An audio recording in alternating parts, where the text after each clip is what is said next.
Hello guys, I'm just done the covering of window awning, the fiberglass covering.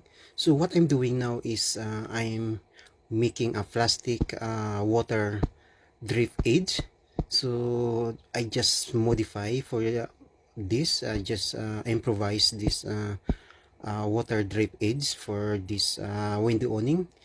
So what I'm doing is I just do a rotor for like L type L L L shape for the water drift edge to avoid so much. This is a very important because it will control the drifting of water directly to the ground. It will put it on the side.